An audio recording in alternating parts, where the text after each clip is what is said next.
Sa lupain ng Bifrost, nabalitaan ni Bifrost ang deklarasyon ng digmaan ng mga McLean laban sa mga Pereda, at tila hindi siya natutuwa rito. Sinabi ng isang vassal kay Bifrost na humingi ng tulong ang mga Pereda, at nagtanong kung ano ang dapat nilang gawin. Nang marinig ito, tinawag ni Bifrost na mga hanggal ang mga McLean, sinasabing halos napigilan lamang niya ang sarili dahil sa Sword Duke. Ngunit tila gumawa ng dahilan ang McLean para sa kanila. Iniisip niya na ang kanilang lakas militar ay halos doble ng sa kanila. Bagaman nakadepende ang lahat sa mga bali-balitang crossbow. Pagkatapos, bumaling siya at tinanong sina Aslan at Franz kung kumpleto na ang mga paghahanda, at sumagot sila na maayos na ang lahat. Tumayo si Bifrost mula sa kanyang upuan at sinabi sa kanila na maghanda para sa digmaan. Sinabi niya na dudurugin nila ang mga Pereda kapag lasing na sila sa kanilang tagumpay, at ibabagsak sila mula langit patungong impyerno. Sa larangan ng digmaan, mabilis na nakasakay si Patrick sa kanyang kabayo. Sumigaw si Henkel sa kanya, sinasabing sa bilis na ito, mararating nila ang kastilyo ng Pereda sa loob ng isang araw. Sinabi ni Patrick na mabuti ito, at pagkatapos ay nagbigay ng utos sa lahat na magpalit ng direksyon. Sa lupain ng Pereda, si Max Pereda ay natatakot, nagtatanong kung bakit hindi pa dumarating ang hukbo ng mga McLean. May isang kabalyero na dumating upang sabihin kay Max Pereda ang tungkol sa hukbo ng McLean, at nagtanong si Pereda kung ano ito. Pagkatapos ay ipinaalam niya kay Pereda na nawala ang mga McLean. Habang nakasakay si Bifrost patungo sa Pereda, ipinaalam din sa kanya ng isang kabalyero ang parehong bagay, na nawala ang mga McLean sa Pereda, at lumitaw sa Bifrost, ang kanilang teritoryo. Doon napagtanto ni Bifrost ang plano ng mga McLean. Wala sila sa unang kastilyo. Sa makatuwid, dapat silang nasa pangalawang kastilyo, Kastilyo Tom Odo. Nag-uusap sina Henkel at Logan, sinasabi ni Logan na ito na iyon, at sumasang-ayon si Henkel. Nakarating sila sa pangalawang kastilyo ni Bifrost at sa malaking kamalig nito, ang Kastilyo Tom Odo. Sinabi ni Henkel kay Logan na ito ang buhay ng Bifrost, kung saan nila iniimbak ang karamihan sa kanilang mga probisyon, at kung sakupin nila ito, magdurusa ang Bifrost sa pangmatagalang epekto. Gayunpaman, tinanong niya si Logan kung mananalo talaga sila sa pamamagitan lamang ng pagsakop sa kastilyong ito.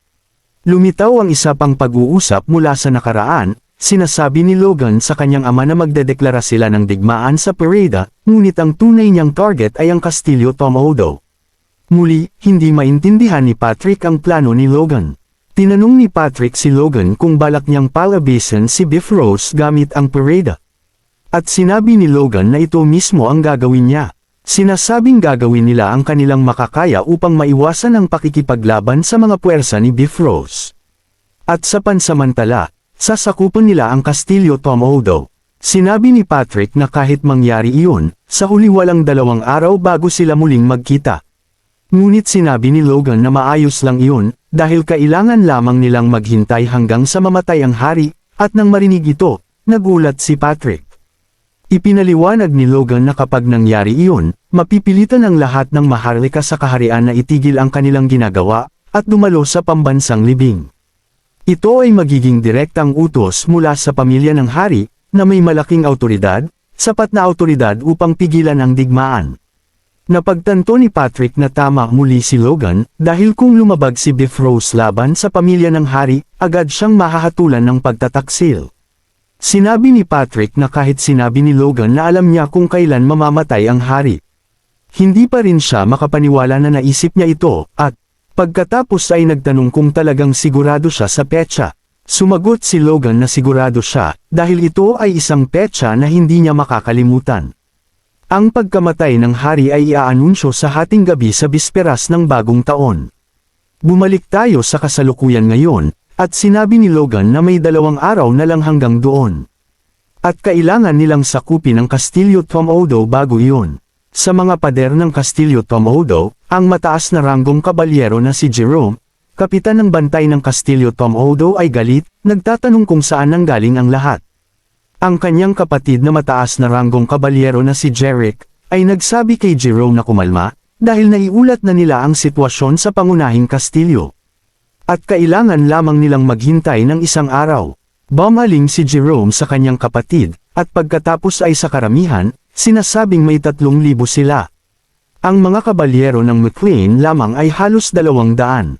Nagtatanong sa kanyang kapatid kung paano nila mapipigilan ang mga ito. Sinabi ni Jerome na kung ito lang ang pangunahing kastilyo, madali lang sana, ngunit ang pagtatanggol sa kanila gamit lamang ang lakas militar ng kastilyo Tom Odo ay halos imposible. At sumagot ang kanyang kapatid na si Jerick, sinasabing kailangan lang nilang bantayan ang kuta at maghintay, at kung magtutulungan silang lahat, makakayanan nila ang isang araw.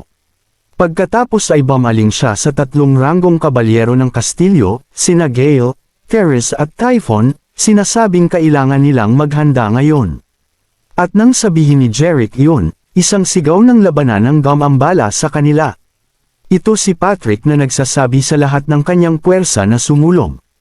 At tila ito mismo ang gagawin nila, hawak ni Logan ang isang crossbow sa mga unang linya. Nang makita ito, sinabi ni Jerome sa kanyang mga mamamana na maghanda. Kasabay nito, sinabi ni Logan sa kanyang mga crossbowman na maghanda. Ilang segundo lang ang lumipas, pinaputok din niya sila. Ang mga pana, na puno ng puwersa, ay lumilipad patungo sa mga pader ng kastilyo. Nang makita ito, natakot din si Jerome, sinasabing napakabilis nito. Sa kasamaang palad, tumama ang pana sa pader. Wala silang sapat na lakas upang malampasan ang mga pader, na kinilala ni Jerick sa loob ng ilang segundo. Nang makita ito, tumawa siya. Pagkatapos ay pinaputok niya ang kanyang mga mamamana. Isang ulan ng mga pana ang patungo sa mga McLean. Sa kabutihang palad, lamanding ang pana sa punto kung saan sila huminto sa pagmarcha. Si Kaisalan na nakatayo sa harap ni Logan, ay nagsabi na tila ito ang limitasyon ng saklaw ng isang longbow. At sinabi ni Logan na pareho din sa kanilang mga crossbow, at gaano man kalaki ang puwersang ibuhos nila dito, halos hindi ito umabot sa mga kuta. Pagkatapos ay nagtanong si Kaisalan kung dapat silang huminto sa pagpapaputok. Dahil kung hindi ay nagsasayang lamang sila ng mga pana. Ngunit sinabi ni Logan na hindi nila dapat gawin iyon, dahil sulit na pigilan ang kanilang mga kaaway tulad nito. Bukod dito, kung tungkol sa supply ng mga pana, gumawa si Hamar ng higit pa sa sapat nito. Nang marinig ito, hiniling ni Kaisalan kay Logan na bigyan si Hamar ng sapat na bakasyon. Lumingon si Logan kay Clayton na dinala rin sa larangan ng digmaan, at sinabi na mayroon siyang kahilingan. Sinabi ni Clayton na hindi niya inakala na kailangan nilang sumali sa digmaan. Lumingon siya sa kanyang mga estudyante at sinabi sa kanila na kailangan nilang magtrabaho. Ang mga pana ay patuloy na lumilipad patungo sa pader, tumatama lamang sa mga pader. Nang makita ito, ang dalawang namamahala sa kastilyo ay nagtatanong sa kanilang sarili kung ano ang ginagawa ng mga umaatake, dahil hindi sila lumalapit at nagpapaputok lamang ng mga pana. Gusto ni Jerick na itanong kung ano ang ginagawa nila, nang may isang bagay na literal na yumanig sa kanya. Nagtatanong sila kung ano ang tunog na iyon, at sinabi ng isa pang kapatid na kahit na ito ay napakahina, ang lupa ay yumayanig. Tila sa base ng pader, isang golem ang sumusuntok sa lupa. Nang mapagtanto ito, hindi na maintindihan ng magkapatid kung ano ang nangyayari. Napagtanto nila na mayroon ding salamangkero si Logan, ngunit hindi nila maintindihan kung ano ang ginagawa ng golem na iyon. Lumitaw ang isa pang alaala, mula sa bagong tayong bayan ng McLean. Nag-uusap sina Logan at Clayton.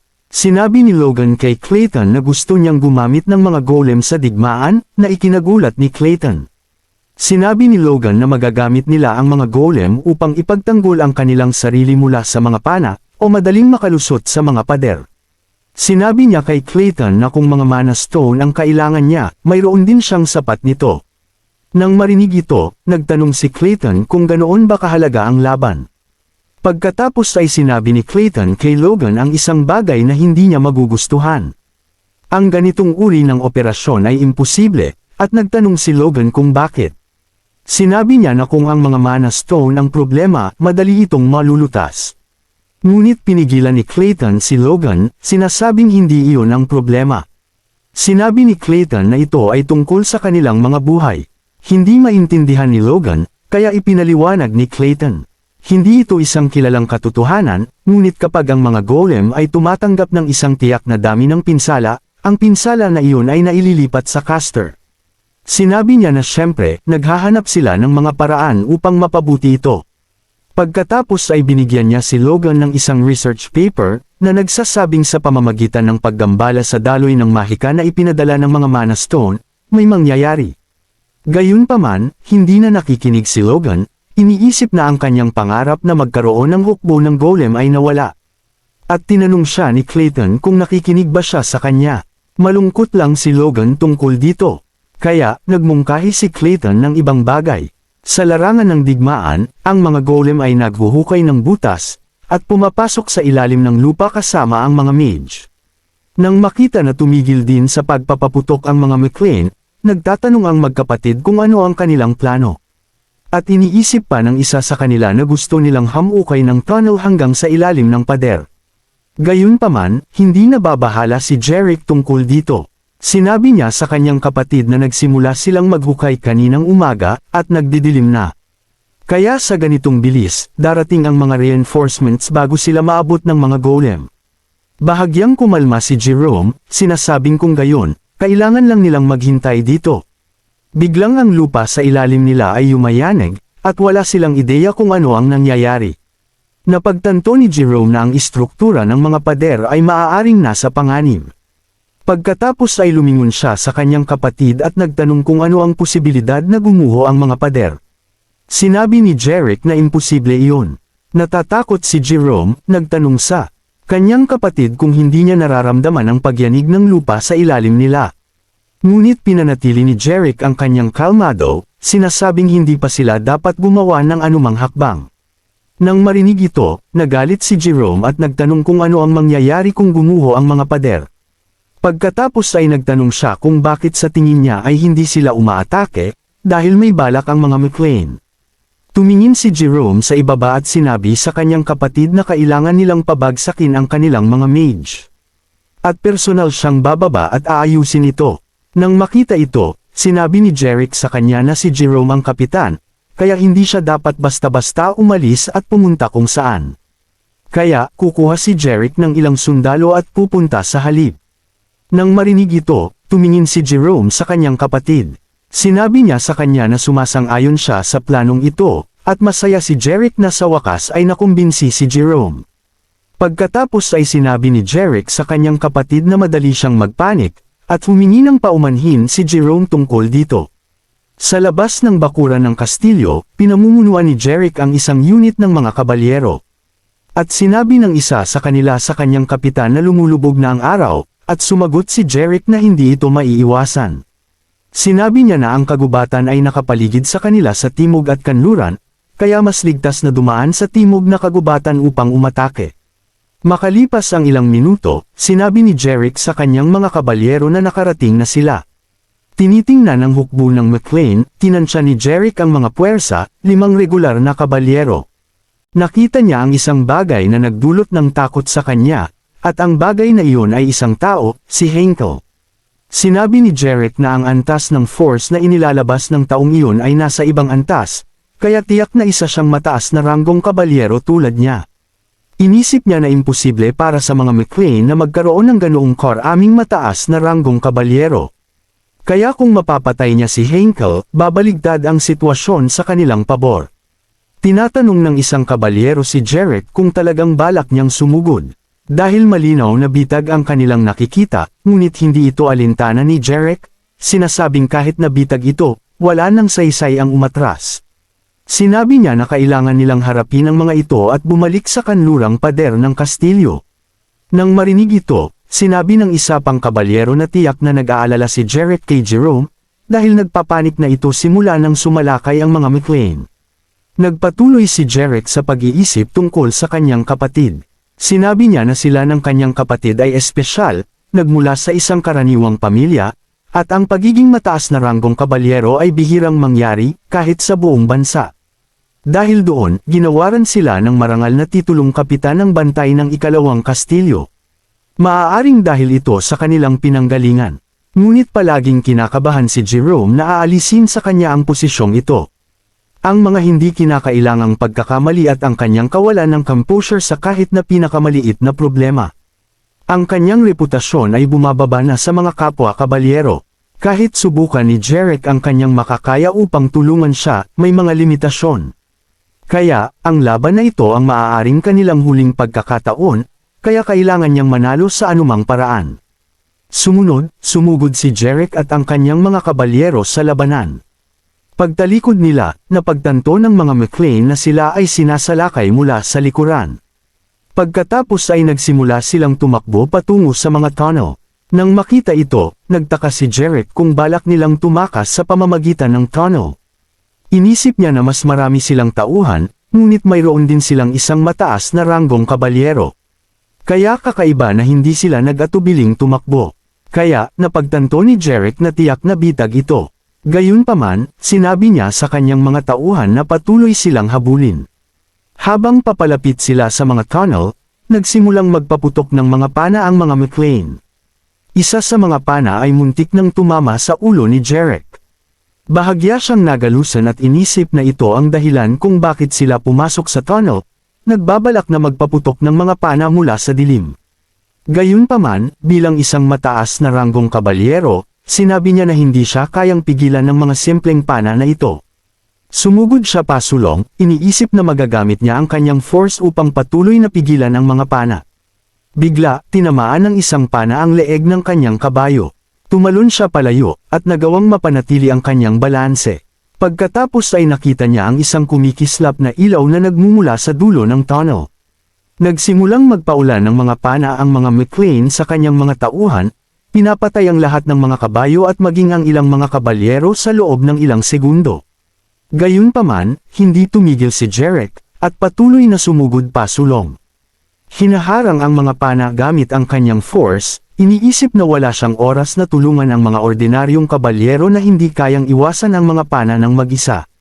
At sumigaw siya para sa lahat ng kayang harangan ang mga pana gamit ang kanilang force na sumulong. Iniisip ni Jeric na kung matatalo niya ang isang mataas na ranggong kabalyero na ito. Ang mga natitira ay mga ordinaryong kabalyero at mga mage na mahina sa malapitang labanan. Kaya sa ganitong paraan, mayroon silang pagkakataon. Gayunpaman, ang kanilang mga pag-asa ay malapit ng mawasak. Nang gumamit si Clayton ng spell upang lumikha ng isang pader na lupa. Tiningnan ito ni Jeric, at napagtanto na hinarangan ni Clayton ang kanilang labasan. Pagkatapos ay gumamit si Clayton ng isa pang spell at lumikha ng isang latian. Sa ganitong paraan, mahirap para sa mga kabalyero na gumalaw. Lumabas si Henkel mula sa mga anino, sinasabing ang kanilang mga kabayo ay napatay ng mga pana, at ang kanilang labasan ay naharangan na. Kaya, ang natitira na lamang ngayon ay magsaya siya sa pakikipaglaban. Tumingin si Henkel kay Jeric, na may ngisi sa kanyang mukha, handa siyang patayin. Tumingin pabalik si Jeric, natatakot, iniisip na ito ay isang kabiguan, at kailangan nilang iligtas ang maraming tauhan hanggat maaari, at magtipon muli agad. Iniisip niya na habang pinipigilan niya sila, sisirain ng iba ang pader. Narinig niya ang isang tunog na nagmumula sa itaas, na pumutol sa kanyang pag-iisip. Inutusan ni Logan ang kanyang mga tauhan na sumugod patungo sa kastilyo.